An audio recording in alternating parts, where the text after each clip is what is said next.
you guys know, it is Drunken Chat, son. All right, welcome to It's Drunken Chat, son. I'm your host, Chitlins, Koreans, and Cornbread from the Comic Crusaders Network, bringing you It's Drunken Chat, son.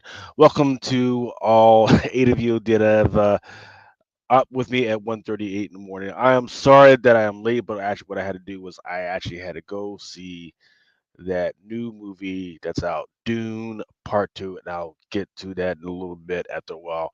But I want to first of all, I want to give a shout out to y'all. Thank y'all for tuning in to my crazy ass every single freaking week. Early in the freaking morning, when y'all should be out at the club or just in the bed, freaking chasing after freaking sheep, man. So shout out to GTK Comics, Raymond Camacho. Shout out to Awesome Radio, man. Freaking comic pimp, Ball Dingus, Diximus.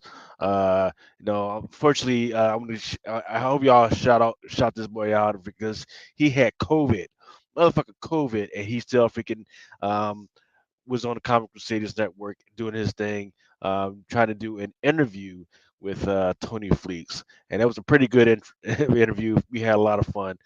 So if you want to, I think he had to ever head over to either the Comic Crusaders Network or uh, Comic Pimp, Awesome Sauce Radio, Awesome Sauce Radio. That interview should be over there. It was a pretty good time. Also want to shout out Kingdom of Nerds, El Baile La Beeper, yes sir, El Baile La Beeper, Luis Mendoza and Dwayne Scott. Hey, freaking thank you for guys for jumping. And don't forget, man. Look, if you look at the bottom, the little bottom corner, it says, "Hey, I'm trying to spin the muffin wheel." So what'll happen is once we hit 100, I'm going to spin the muffin wheel, and whoever freaking wins will get the grand prize this week. Um, Man, so just let's try and make it happen. Share if you can. And I know it's early in the freaking morning. I know it's early in the freaking morning, but we'll freaking try and get that done. Um, so some interesting but not interesting news. It all depends on what you want to do. So here's what I'm going to say. Number one is I am not a certified financial advisor. So please don't freaking take anything I say serious or as good financial advice as a proprietor of the freaking law or anything. I'm just giving my opinions about the stuff that's being reported. But from the things that I will give my opinion and say that from the things that I've been seeing, I will say it is now time to either hold and not take any new positions right now, or sell in order to have cash in hand. Because March is going to be an interesting freaking supposed to be an interesting month when things are going to freaking go down and happen. And we can either it's going to be a time when you guys can either jump in on this freaking market or jump in on this comics market, because there have been a lot of uh, layoffs, right? Or announcement about layoffs that are supposed to take effect in March. Um, so with that, a lot less people working means a lot less people able to buy some of these luxury goods and cyclical goods, just like freaking comics. Um, so in some markets, some people might actually have to sell their comics just to freaking make rent and bills. So so that's why I'm saying, have that money on hand, ready to bounce on some possible discounts. And there's some other discounts that are coming, and I'll talk to that as well. But as far as the stock market, it was weird. It was weird and nasty at the same time. Disney went back up to $111. I think it was at like 106 last week. Netflix still doing this thing at 619. Um, Warner Brothers, there was a lot of analysts trying to say you shouldn't buy Warner Brothers this week, but then it went down to 825, which would have been a really good discount. And Paramount also had some funky news going on as well. As far as the Drunken Chat, son, once again, if you're following along what's going on with the Drunken Chats on, I just got a list of, I forget, is it 14 or so stocks that I decided that, hey, this is ones that we need to follow as people who love comics and want to support comics. I've got a list of stuff that helps support comics and the IPs and everything. Put those together, and so far, that the 5 day cyclical, we actually beat the S&P 500 by 300 points, or actually, yeah, 300%. We beat the Dow Jones Industry by 300%. We beat Nasdaq Composite by 200%, and we just beat the Russell 2000 index by 1.11%. So we were in there. We actually did really well this week. Um, the heavy hitters was IDW after a crazy fall. It went down to 30 last week, but now it's back up to 40 this week. GameStop, people are starting to believe in GameStop again. That was a hit. Roblox, people are going to freaking keep swinging in there with Roblox. Netflix was okay. Bandai, Walt Disney did a little okay. The thing that hit hard and kind of detracted away from our thing was Mike the Pike production. And I was trying to tell the other guys in the drunken chat, what the heck is going on with Mike the Bike. So Mike the Bike Productions is the company that owns the IP regarding media rights for Dynamite. So think of Vampirella, Deja Thoris, I forget, Red Sonja and all that stuff. They are the company that holds that IP. Um, but with it, ever since they came into existence, because of the unsurety and because of COVID and everything, nobody really, and because of also the one of the actresses left, nobody's quite sure, so it just kind of freaking plummeted. Well, now it's merging with another company called Arowana Holdings.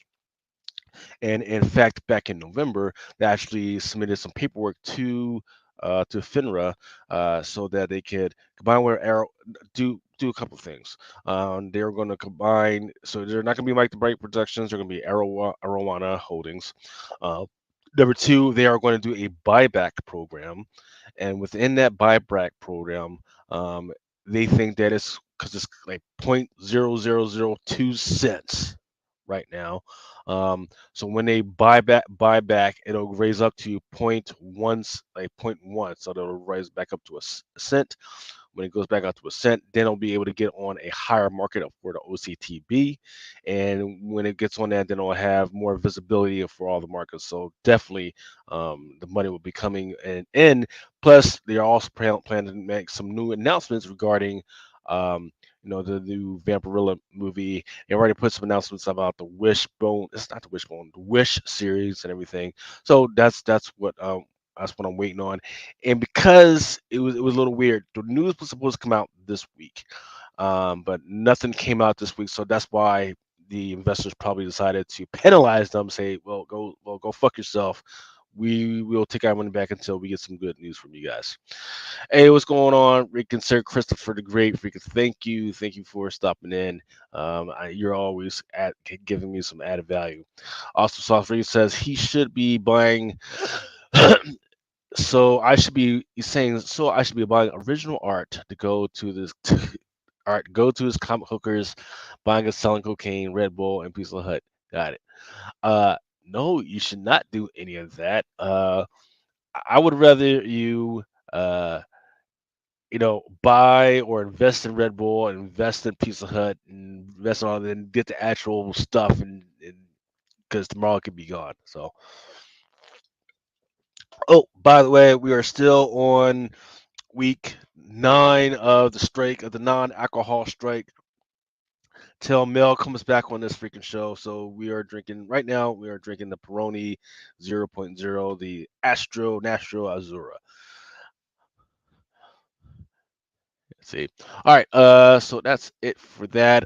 Comics Pro actually has a list of some of the, um, I don't want to say incentives, but the variants that they kind of distributed out. There was one for Space Ghost, the Space Uncanny Valley. That's written by Tony Plagues, the guy we actually, oh, that Adam actually, awesome Adam Sauce actually interviewed during his thing. Some Power Rangers, Pharaoh #1, which is another Tony Fleek joint. I might actually have to pick that up. Lilo and Stitch, Man's Best Friend. I'm kind of ambivalent about that because there's already an ash can out about that one. Jill and the Killers, Battle Quest, Thundercats #1, Ultimate Spider-Man, Ghost Machine, Distillery, more Thundercats. If you find this, I'm already dead, and that's Spider Boy #4. All right, so in the news, um, it was a pretty bitter fight with between the activists and Disney, right? So for those that don't know, in on April 1st, a lot of the investors for Disney have are going to have a vote, right? And they're voting on who is going to be on the chair, or going to be the chairman of the boards. Um, they want these these activists. They want like three of those guys to freaking go because they're saying, man, these guys are freaking messing up. They're messing with our money. They're not adding any value. And Disney came up with this thing. It's kind of a fight back and say, hold up. We restored the cash dividend in January 2024. I don't know what that's supposed to mean because there was a thing of like almost 72 months, no dividends. So there was no dividends. We lost a lot of value. We went down from 160 down to $88 at one point, which is where I got back in. Um, and even the crazy thing of like their certificates. So it used to be able to send away for a certificate, like like a little thing you can put up on your wall, like, hey, I own a little piece of freaking Disney. They even freaking stop that. So these dudes are freaking crazy. Then they announced a stock buyback program with $3 billion targeted FY24. That means nothing to me. All that means is that as I try and buy more stock in Disney in the future, it's going to just be more expensive. Um, are and they are on a track to meet or exceed 7.5 billion. They are on track to generate 8 billion. That's full of shit. Improved entertainment streaming operating income in Q1 FY24 and expect to reach profitability in our direct to consumer combined streaming business in quarter four FY24 and deliver double digit profit margins in the future. So that is, I would say, that is the biggest crock of shit right there. So by the their direct to consumer, that means the streaming stuff. That's the Disney Plus, Hulu, and all that other stuff. And ESPN. You're telling me that you haven't made profitability yet. Um, that's crazy because HBO Max, they just reported that they are making a lot of money. You're telling me with all the bullshit that HBO Max doesn't have, that they were able to reach profitability before Disney? Yo, y'all crazy.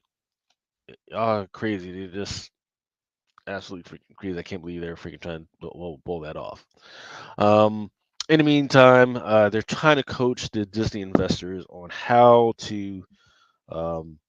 how to vote, which way to vote, and they're talking about this white card. Well, guess what? I haven't received my white card, so I'm not going to be able to freaking vote unless it comes in the mail this month.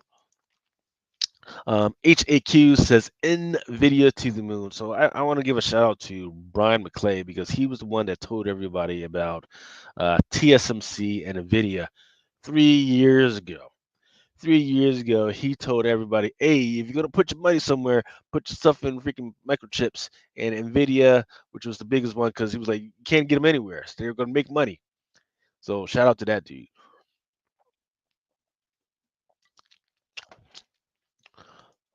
Let's see. Da, da, da.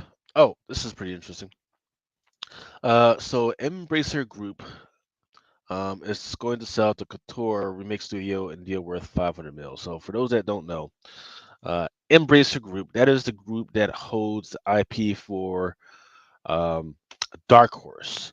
So think Hellboy and a whole bunch of stuff I can't even remember off that. Oh, and some of the old Star Wars stuff. And I think Star Wars is actually going on right now. They have Star Wars right now.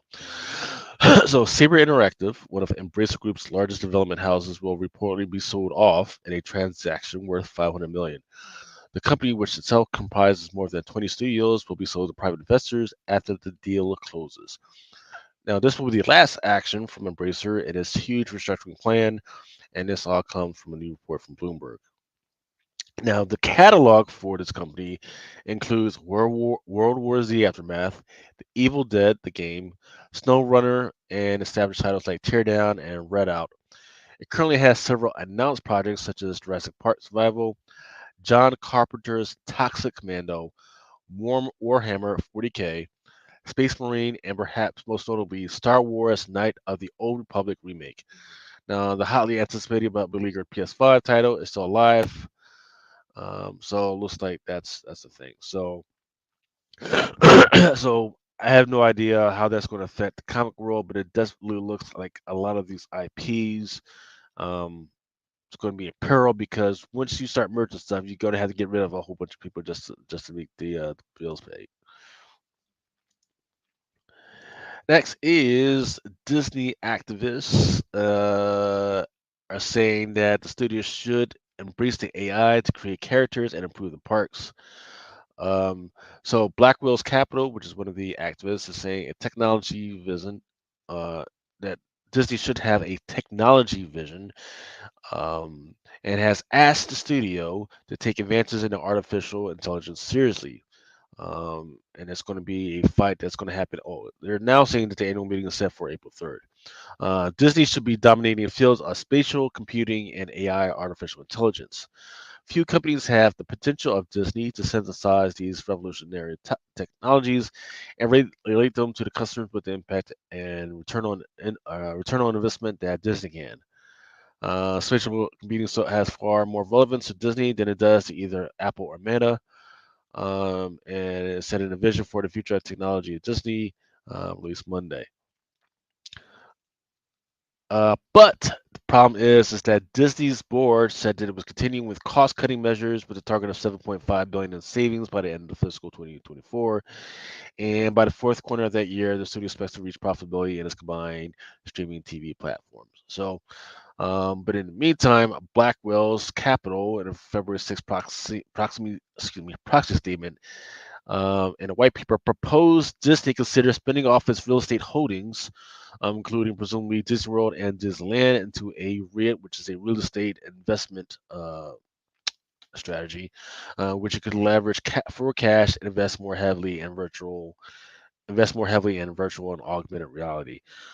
So there's the land on which Disneyland and Disney World sit. They're saying we can spin off and put more apartments down there. Plus, there was a plan to do something in South Carolina. There was a plan to do something in West Virginia at one point, but that got canked. And they're saying, hey, you could probably sell more REITs, sell more type Disney type resorts type things, and then use that money to pay for your investments in AI.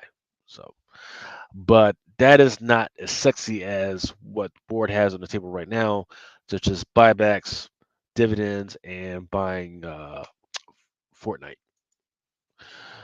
Uh, let's see. Disney seems to be courting Dragon Ball Z. Disney Plus partners has been partnered with Akira Toriyama to create an exclusive anime series for the Japanese market. The series Sandland is set in a post-apocalyptic desert world and explores themes of environmentalism. Now, Disney aims to solidify its presence in Japan and attract subscribers by securing exclusive content from Toriyama, the creator of Dragon Ball Z. So Disney knows what's up. Is kind of fading away from its own stuff. It's fading away from, oh, let's go into India and try and make characters for India. They're like, no, let's just go ahead and grab the creator from over there and let them give them the money and let them make some stuff. Sounds prudent to me. Uh, this has absolutely nothing to do with comics, but this is for me as a horror fan. Paranormal Activity is getting a video game. And as much as I'm not a young man anymore to be playing video games, especially scary ones in fucking dark, I will play this fucking game because I love the freaking series. It's slow horror with little freaking Easter eggs all around the freaking movies, and I just love it. And you're telling me there's gonna be a video game? You told me this is gonna be a fucking video game? Bet, bet. The only thing is I'm not seeing quite where it's coming out on. I don't see whether it's coming out on freaking PS5 or just computers or Xbox. I don't see it. But I do think something that is notable is that they're saying that this time the developers are actually working with Paramount Game Studios and make some promising statements regarding to new game adoption. So that's another feather in the hat for Paramount right now. because they fucking need one. Mattel is partnered with Zynga's Rollic to launch a new Barbie mobile game later this year, so they're still trying to roll in that great freaking Barbie freaking movie. Now, this is going to be something to be interesting about. IDW says that it's going to slash the workforce by 39%, and it's going to delist from the New York Stock Exchange. IDW Media will lay off 39% of its staff and delist from the New York Stock Exchange, and with the company called cost-cutting measures taken in response to operational changes. Among the staff affected by layoffs are the entire marketing and PR departments and half of the editorial department, including publisher Nachi Marsham, who has served in a role since September 2020. In all, 28 employees are being let go, and IDW has budgeted 900,000 to cover severance costs. Now, ID has also announced several changes to senior management in light of the staff reduction and NYC delisting. Now, CEO Alan Grapman will be replaced by blah blah blah blah blah blah. So that's going to be interesting. So if you have it, if you have IDW, you gotta probably go ahead and you might have one more up hurrah, but I would say if you can get rid of it as soon as possible, and put it into something else. Um, let's see, Uniform 13, what's going on? He says, sup drunk sipping on a uncut, unfiltered Blue Note store pick bourbon at 122.5 proof. So delicious. Bourbon is the sipper. Nice. You know what, man? Freaking out in West Virginia and Virginia, they just had a limited edition drop of a whole bunch of alcohol, man. But it just wasn't out where I live, so unfortunately, I freaking missed that stuff. Let's see. Okay, Image Comics has ratified its first contract. All right, so here we go. I'm going to talk about um, this freaking movie, Dune Part 2. So I'm going to talk about this for the next 6 minutes or so. And if you haven't seen it and you don't want me to spoil it, you can freaking go ahead and drop down or turn the volume down or whatever for the next 6 minutes and come back at 30-minute mark, and then I'll be moving on to something else. Uniform 13 says, grab that rare bourbon, bro. Store picks are usually amazing. The last store drop that I went to, which was maybe 3 weeks ago, maybe 4 weeks ago, maybe a month ago, I was able to get some Blanton's. It was like a little pint. I don't even think it was like a pint bottle. It was just like a little freaking bottle. I got that.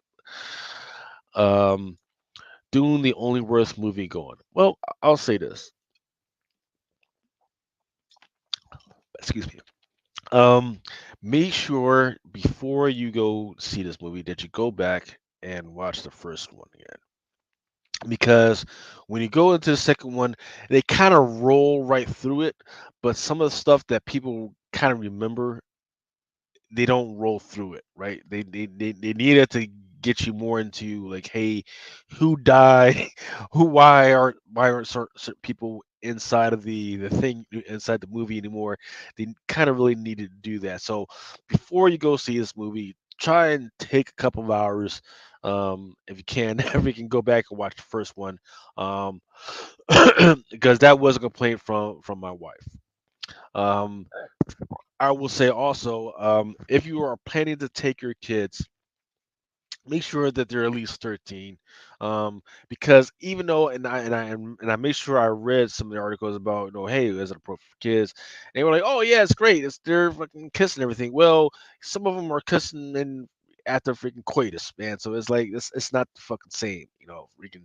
You, hey, we got some heavily bound people. They just want to freaking keep on the right side of Jesus. Um, just make sure that if you do take your kids, that they're in the right age for to see all that stuff. Because there is kissing, there is some stuff. There's a bunch of blood, a lot of fucking killing. Duh, right? Just be on that. Just be on that tip. Um, Here is the best improvement that they did. I remember after watching this one, I distinctly remember why I didn't like the first one. it wasn't that it was necessarily boring or the acting was bad. It was the cinematography, as in it was so freaking dark, and I mean by dark I mean black. Like there are certain parts where I couldn't tell what the heck was going on. It looks like somebody told them and pulled somebody to the side and say, "Hey, you need to fucking fix this," and they freaking fixed it, and it was great. At no time did I say, "What the heck is going on?" Actually, there was a couple scenes, but it was intentional. You could tell it was intentional because they were trying to replicate um, the fog of war, and the confusion that happens when you just freaking trying to survive and stuff is just happening. They did that really, really well here. Um, as far as the actors and actresses, Zendaya, I will say this: it was the dialogue. I mean, the dialogue written for her was great, and they try to hide the fact that she wasn't going to be able to really act like this by giving her the accent.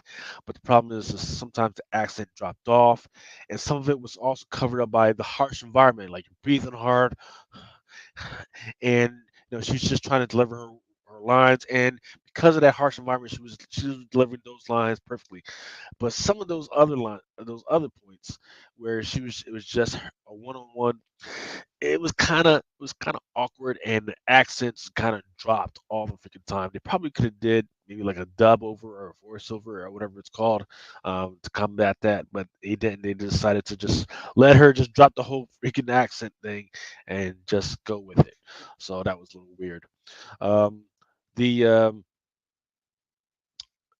the actor that played the Muad'Dib, or Paul Atreides, he continues to deliver his lines well.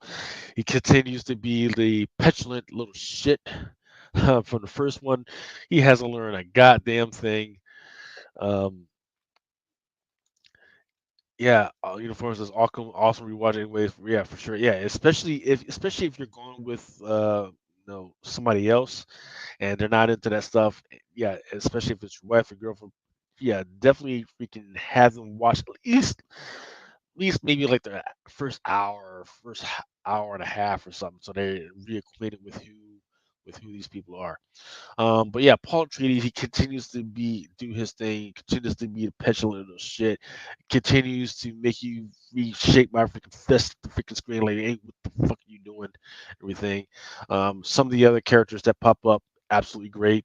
Um, the actress that plays his mother, little, she's a wild child. They kind of needed to tighten it up on her costumes a little bit.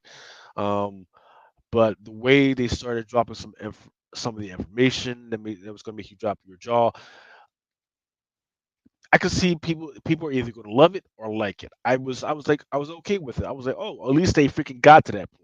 At least they made sure that people understand like how important the Maldives is. At least this time, they actually make sure people understand like how big and how crazy these freaking worms are. So, um, great freaking movie. Long, long. I think I was in there for like 3 hours or something. So don't go to AMC. Whatever you do, don't go to AMC. Don't do that to yourself. Don't go to freaking AMC because AMC will have you there for half an hour for just the fucking previews, unless that's your fucking thing.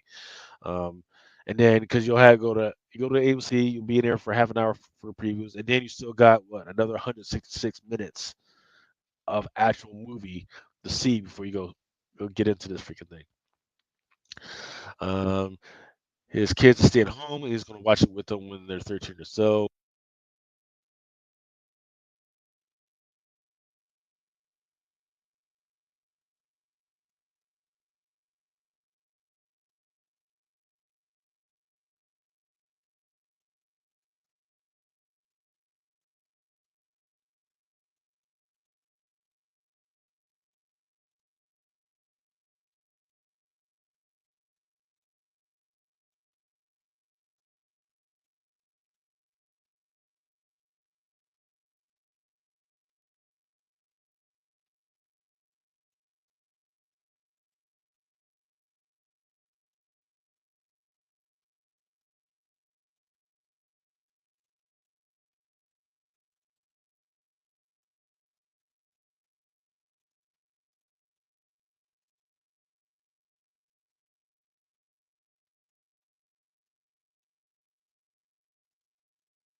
must fight together or The whole planet dies. Kara, your friends are in mortal peril.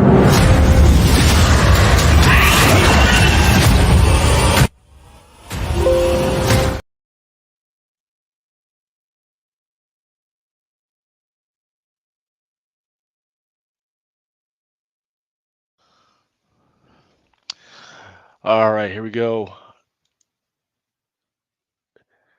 Yeah, I don't know what happened. It looks like my freaking headphones turned off for a second. Um, all right, so here we go. We're gonna go with some of the stuff that was trending this week. I did not get a chance to see CSI top 10, so I'm not sure what they were reporting, but I'm gonna go with what I was seeing off of Peak. I'm gonna go with at least the top 10 or 11 or so for the ones that were coming up. All right, so it's once again, I think these are pre-sales. This is the pre-sale stuff. Um, at the bottom of the list is Ultimate Black Panther second printing. We've been reporting this for like at least 3 weeks that this one was going to be a hot book, and people are still freaking buying this book. So it's pretty good. I don't see a gamma type of squeeze for this. You're definitely going to see some on the shelves, but after that, I'm just not sure. I'm just not seeing those big numbers. Deadpool and Lee foil, really freaking good numbers just this week. That's the only week where I've seen it, so this will definitely be available. But people definitely have interest in this book all of a sudden. This one is an all of a sudden a Wolverine for the Sabretooth War. Carnage. The Amazing Spider-Man, this John Romita Jr. part of the Gang War. I think it's the last piece of the Gang War, or maybe, or is it the penultimate? Not sure. Pretty good art and everything. But this isn't all of a sudden. This is the first week where I'm actually seeing the numbers pop up on this one. Punisher, who is Jigsaw, by Rod Reese.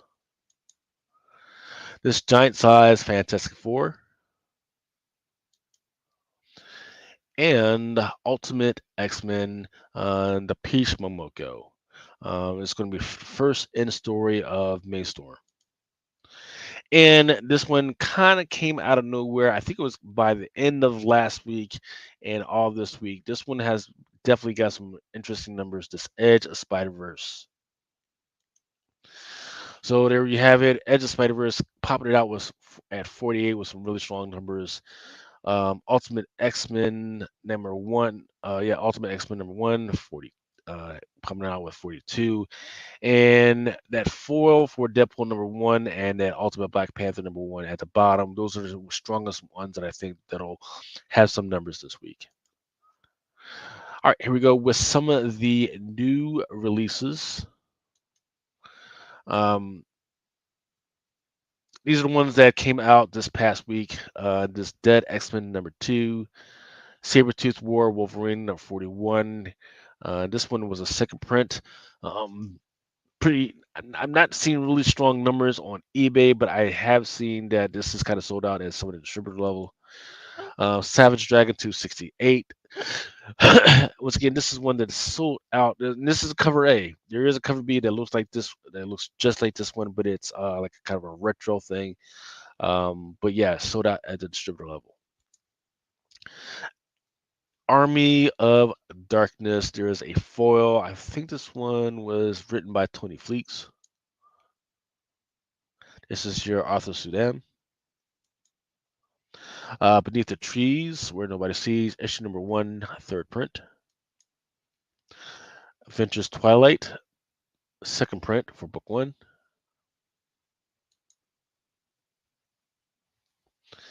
Moon Man by Kid Cudi, second print for issue number 1. That Red Sonja. Stormbreakers, Elena Casagrande. Avengers Twilight, issue number 3.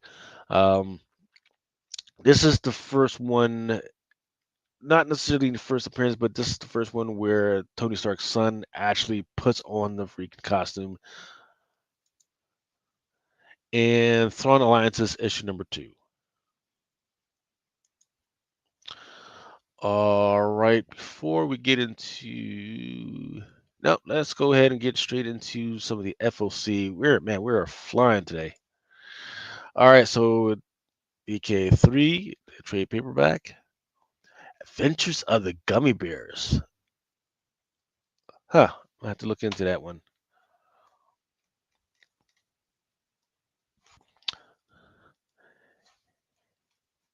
Okay, Amazon's Attack number 6. Cover B with Scott Forbes, cardstock. Gorgeous, absolutely freaking gorgeous. This is the cover C by Vasco Georgiev.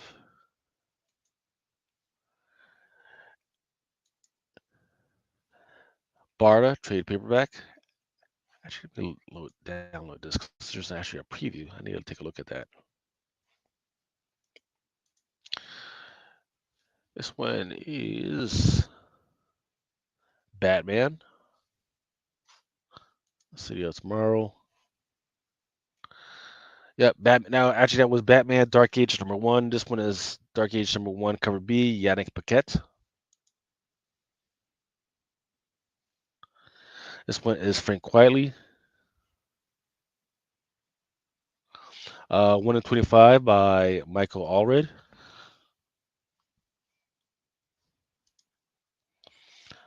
Batman Fortress trade paperback. Botanica drama. The Casagrandes Family Feud by Nickelodeon. By Paper Cuts, no less. Cemetery Kids Don't Die, issue number 2. That's cover B.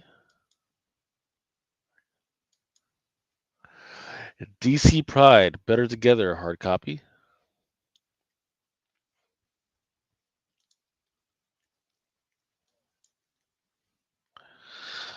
This one is Detective Comics, number 1083, cover A by Evan Cagle. Here's your cover C by Kelly Jones. Here's your 1 in 25 by Sebastian Formore.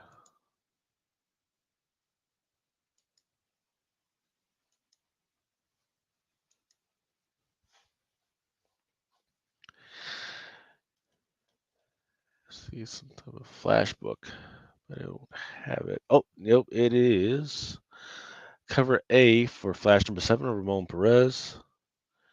Is your Mike Diodato. Here's your Matt Taylor. Geronimo Satone, reporter, paper cuts.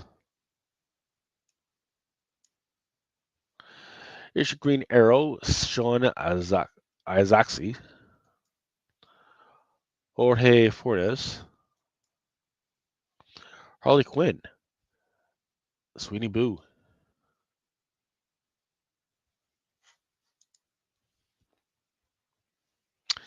Cover B by Terry Dotson and Rachel Dotson. And that one is a very good looking cover C by Stoza Micah. But I don't get why this one is a 1 in 25 by Elizabeth Twerk. And this one is okay. This one probably should have been a 1 in 25, and that Cowgirl one, the 1 in 50. But here we go. Harley Quinn number 8, cover E, 1 in 50 by Julio Rincon. Invasive by Oni. Looks interesting. This is a Cullen Bunn.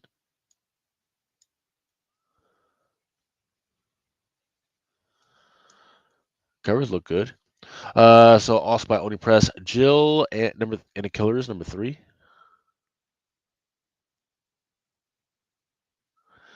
Johnny Viable and his Terse Friends, Floating World Comics. Penguin, issue number 8 by Carmine Gian, Gian Domenico. Cover B by Dustin Gwynn. Poison Ivy has a trade paperback for the Virtuous Cycle storyline. Here's Power Girl, issue number 7 by Amy Fetter. Here's your Kevin Wada. Here's your Jay Lee.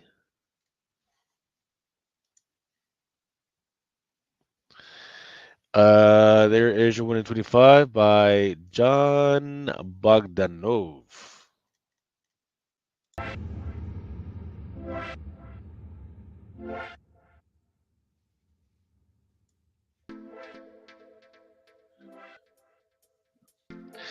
Here's your Power Girl number 7. Here's your cover F by Ramona. Your Women's History Month card. Prez, setting a president for the trade paperback. Primer number 1. Santos Sisters issue number 6. Shell Collection. Spend a Night issue number 4. Suicide Squad Kill Arkham Asylum issue number 3. That's the Dan Panosian. This is a cover B by Barry Olivetti. Very Fetching the Stephanie Hans.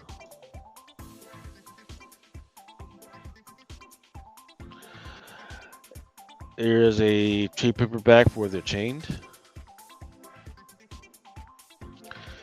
When I Arrived at the Castle, When the Blood Has Dried. White Boats by Distillery, issue number 1.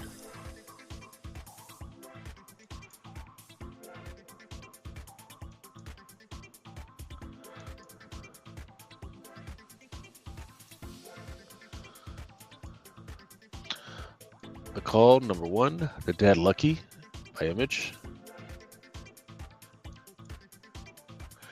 Duke, issue number 4 by Image.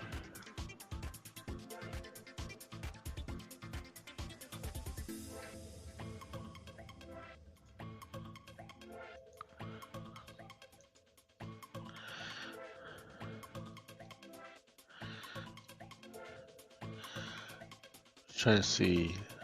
Not sure who this is. It's either a 1 in 10 by Tyler Boss or the 150 by Torrin Clark, but I don't see the signature. Weird. All right, the Enfield Game Massacre. Feral, issue number 1.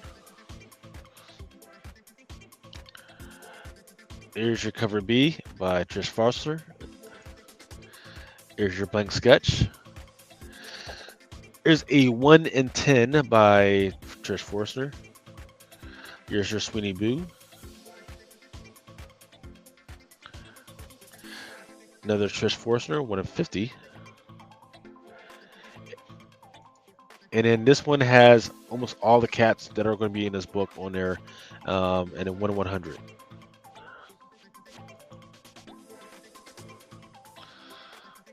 Here's your fine print trade paperback.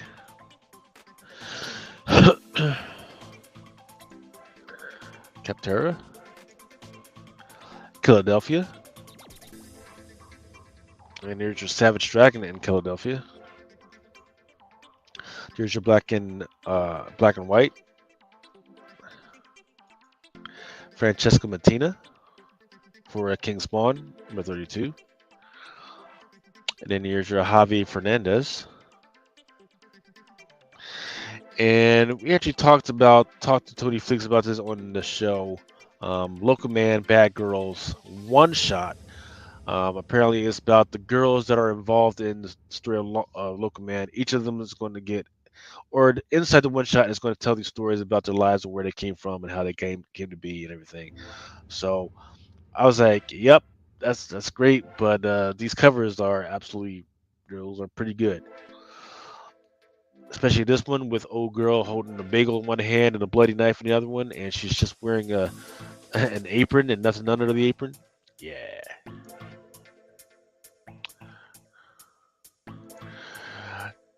Hey, what's going on, Spider Hunter? I see you.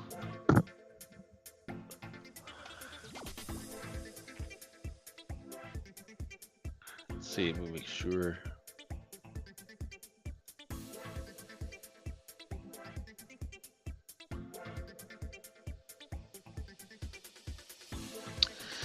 Let's see, Farrell has an ash can that is doing well on eBay. I'll have to check that out because I do know that at Comics Pro they apparently gave out some Farrell covers. But if that's the case, I'm gonna check that out. If that's the fucking case, I ain't buying shit. Because I was gonna buy one of 100, but like, come on, like, because I haven't gotten anything from these guys. More local man. There's your monstrous issue 50.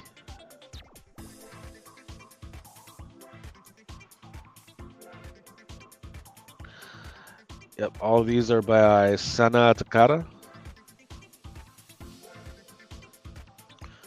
Cover D. Newburn, issue number 16.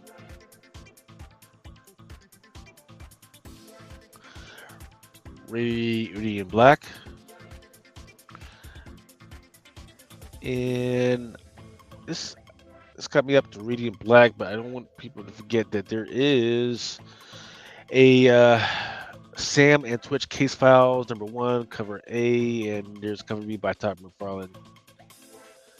And then there's Savage Dragon 269 is coming out. 269 cover C.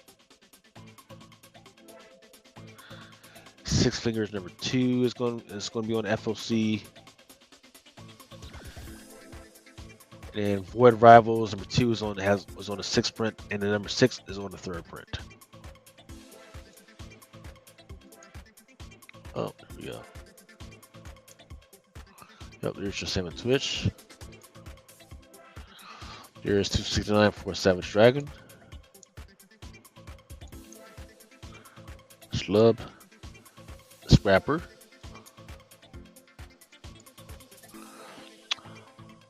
Lone Fingers.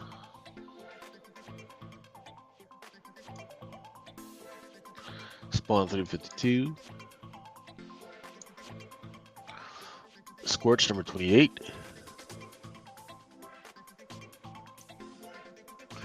Terror War. On the Work issue number 1 by Sylvian Runeberg and Mirka Andolfo. World Tree, issue number 9. For us the furthest place from here, issue number 18. Cover B. Avengers Twilight, book 3, 2nd print. Here's some Star Wars.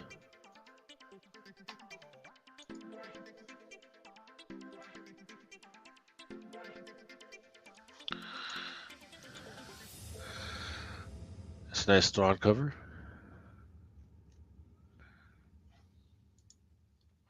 Star Wars action figure for Wada, issue number 45.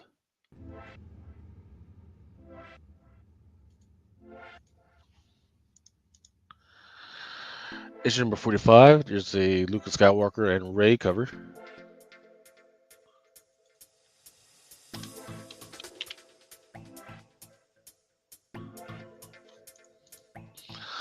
Power Pack Into the Storm.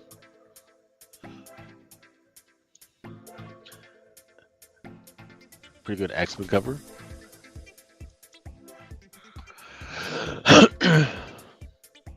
A White Queen cover.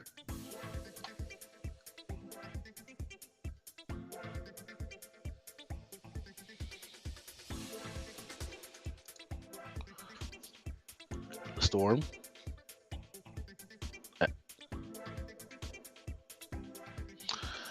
Larry Joe is asking, has the World Tree number 33, number 9, 1 in 25 art released yet?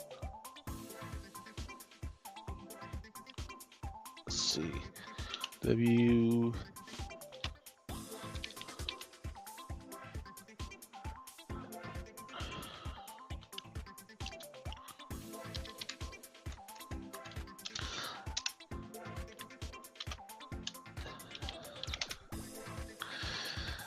cover.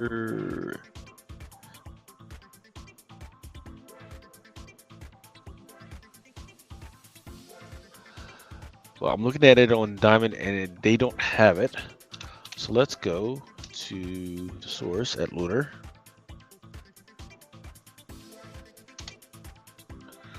And nope, Lunar doesn't have it either. So no.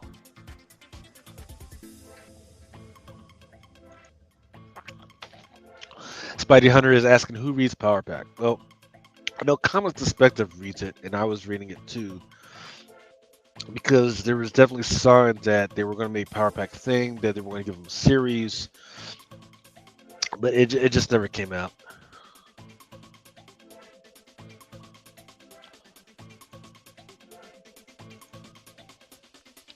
Yep, there's that White Queen with their little S&M whip.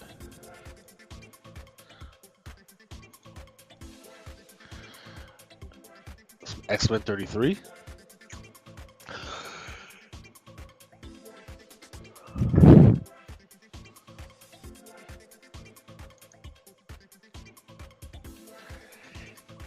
X-Men 33, the Micronauts variant, in conjunction with Hasbro. Well, that's a pretty interesting predicament.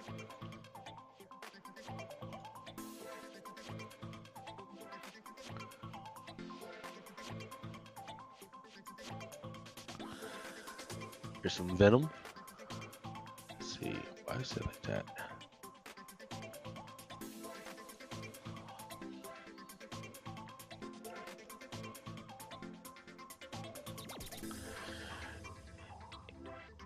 Stand by. I'm trying to remember. Oh, this is a Venom issue number 32. This one right here is a Rose Beige.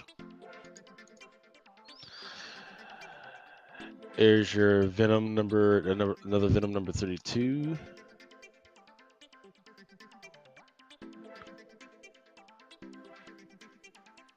There's your design variant.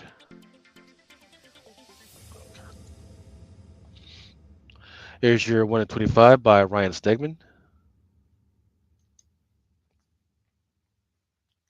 Rose Beige again. This one is a Ken Lashley.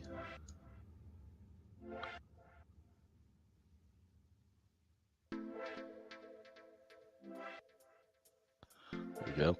Stephen Mooney, Vampire variant.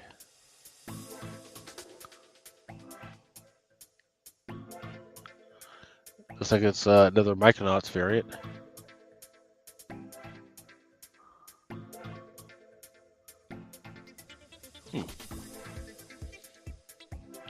The Avengers. Fall of the House of X. This is issue number 12. Corey Smith, Foreshadow.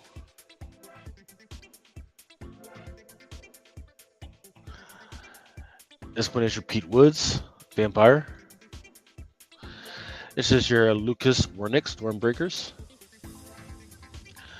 Doc Strange, issue number 14. Now, I've read this one, but there's some things that are happening in there that without number 13 won't make any sense or any context. So I would suggest, if you're interested in this one, get issue number 13, because I think this is the first appearance of something called the Columbus book or something like that, which is like a living book. And there's a couple of kids, shaking in there, kind of sprinkled in there.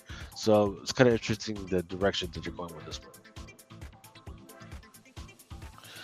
This is your 1 in 25, David Marquez. This is your Mahmoud Asrar. Immortal Thor. I think this is your cover A. This is your 1 in 50 by Karen Darbo. That's a regular for Karen Darbo. It's just your Sergio Davila.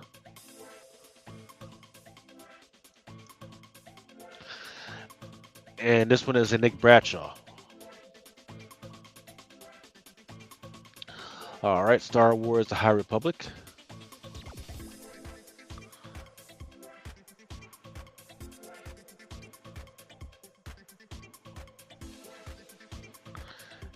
issue number 6.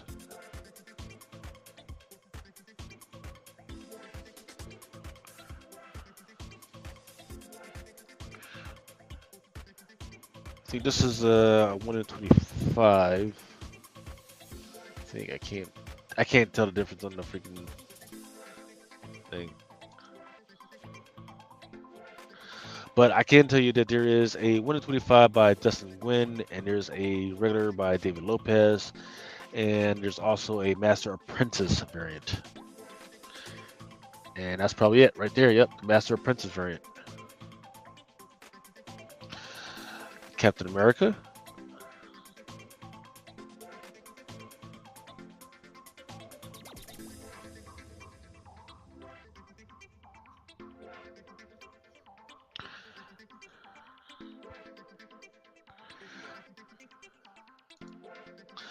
There's your 1 in 50 by MMP Lely or something like that.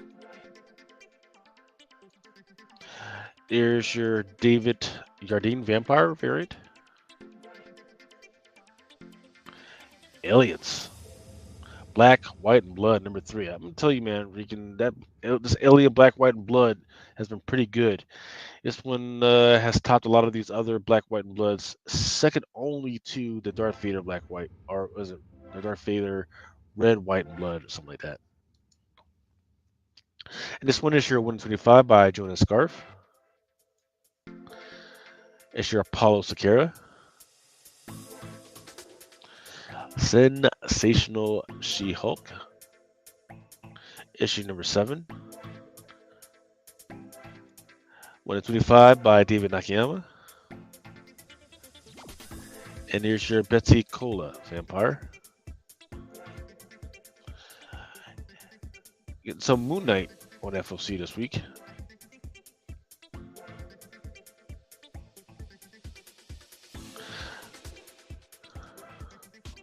This one is your 1 in 25 by Alexander Lozano. Sprouty Hunter saying mad crotch covers. Yeah.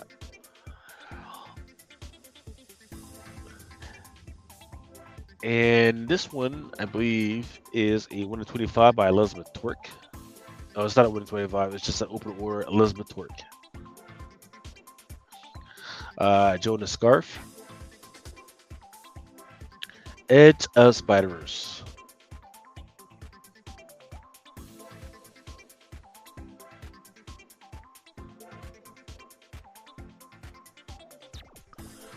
Oh, yeah, this one was the Edge of Spider-Verse Weapon 8 second print.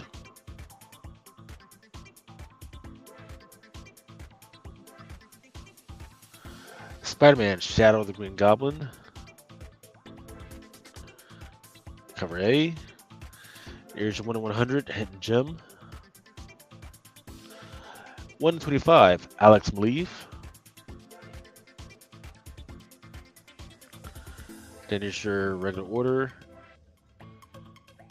Regular open order by Mike Del Mundo.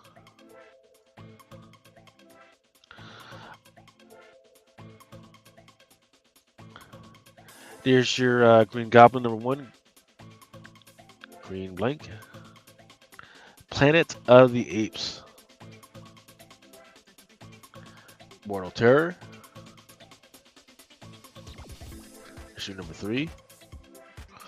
Time Traveler Tales, issue number 5 for Dark Horse Comics.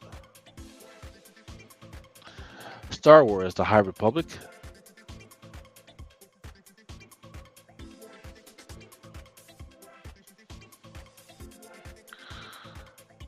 Issue number 1. This is the Adventures, I believe.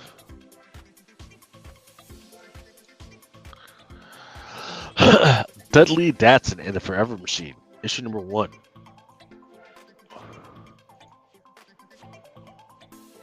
It's a little corgi action.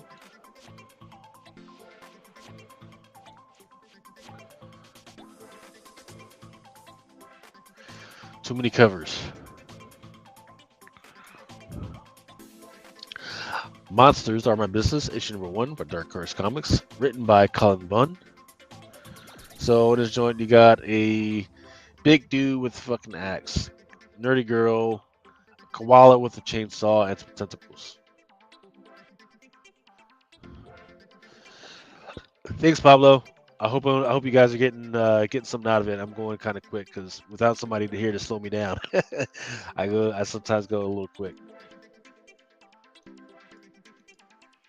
Earth Divers, Part 6, 1776, issue number 16. Beneath the Trees Where Nobody Sees, issue number 5.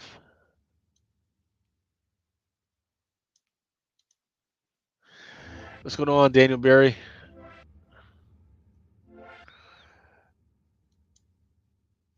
Yep, here's your retailer incentive. Dark Spaces Dungeon, that should be pretty good. Don't forget that the first series was actually option already. So this one is Dark Spaces Dungeon, issue number 5, cover A. Just cover B. It's a retailer incentive. TMNT Alapix. My Little Pony Set Your Sail, issue number 1.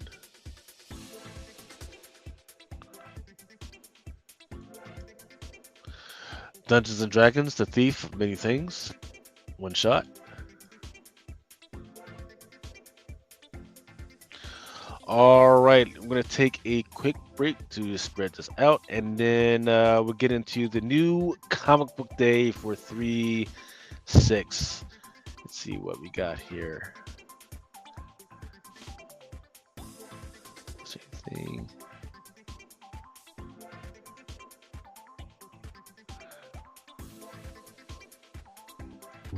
What's in the box? What's in the fucking box? What's in the box? What's in the fucking box?